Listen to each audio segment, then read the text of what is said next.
สอนแท้เด้เมืองลาวส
บตาสาวเมืองป่วยสาผ้าไม่พื้นงามของคอละอองามลายสาวงามแห่งเมืองป่วยสาขวัญใจของสายสาวตาที่มาแอวเนื้อเพื่อสมผู้พาปากว่าได้พบคนงามซื่อดวงดังหวงมาลาดอกไม้เจ้างามอีนาลีเจ้ากินอันใดครั้งแรกก็ยังติดใจบ่อยากจากไปทางนี้โอ้ละเนอสาวงามแห่งเมืองโบแก้วอายฟังใจแน่แค่นั้นดังแก้วที่เขาพัดสีดินแดนเมืองเหนืองามเหลือเนื้อคำวาจีนำใจใส่ดังวาลีเป็นสีให้เมืองห้วยสาพบแล้วมีภาพจากกันดังจันแพมแล้วนี่คิดของคนดีงามพาจากไปนี้หายเสียใจยามดีดาพากันเวลาโบราณจะกลับมาเมืองกวงใสจะบอกขอใจจากแม่บอกแก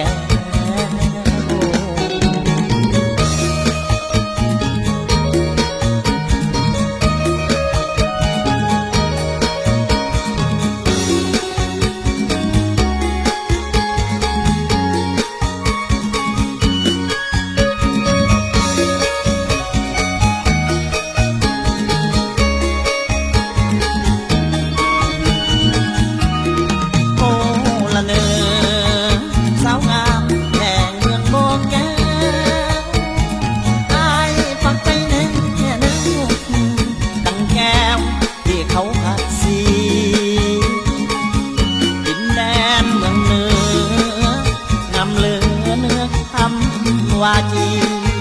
นำใจใส่ดังวาลีเป็นสีให้เมืองห้วยสาพบแล้วมีภาพจากกันดังจันแพมแล้วนี่คิดของคนดีงามพาจากไปนี้หายเสียใจยามจาก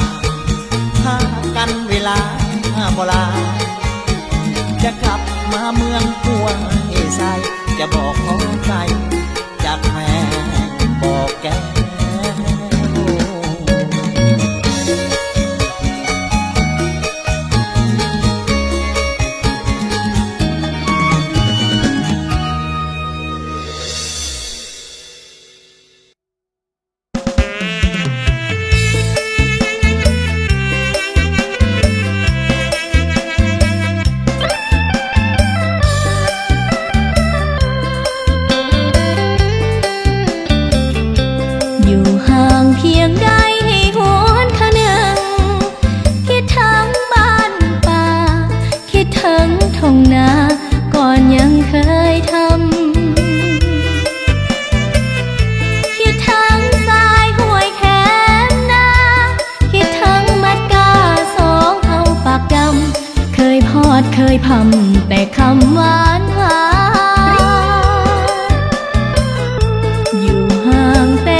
หน้าตาบ่ใส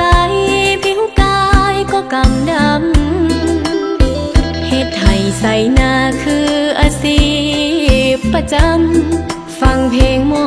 ลำบ่มีคนนำสไตล์สาวเวียงจันทน์เขาทันสมัยไฮโซใส่แต่สุดโกลูลาหลายสไตล์ผู้บ่าวหุ้มตอมอ้อมจีบขอเฟซแอดไลน์จะไปทางใด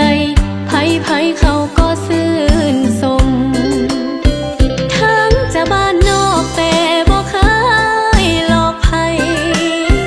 บ่เคยหลายใจบ่เคยหลอกไผให้คืนคมน้ำใจสะอาดถึงแม้จะขาดโลสนิยมสายใดได้สมหับห้องว่าต้องถึกใจสาวบ้านนอกบอกฮักหวานบ่เป็นแต่มีจุดเด่นคือมีความจริงใจบ่ได้ให้โซบ่เคยโอ้อวดผู้ใดอยู่อย่างสบายใจใช้ชีวิตแบบเพียงพอ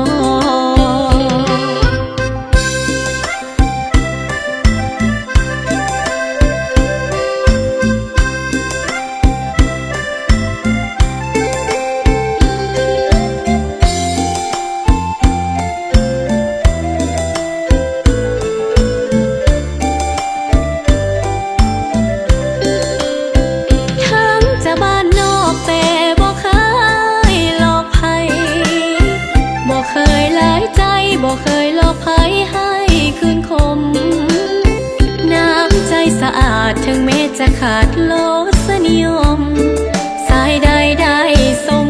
หับห้องว่าต้องถึกใจสาวบ้านนอกบอกฮักหวานบ่เป็นแต่มีจุดเด่นคือมีความจริงใจบ่ได้ให้โซบ่เคยโอ้อวดผู้ใดอยู่อย่างสบายใจใช้ชีวิตแบบเพียงพอ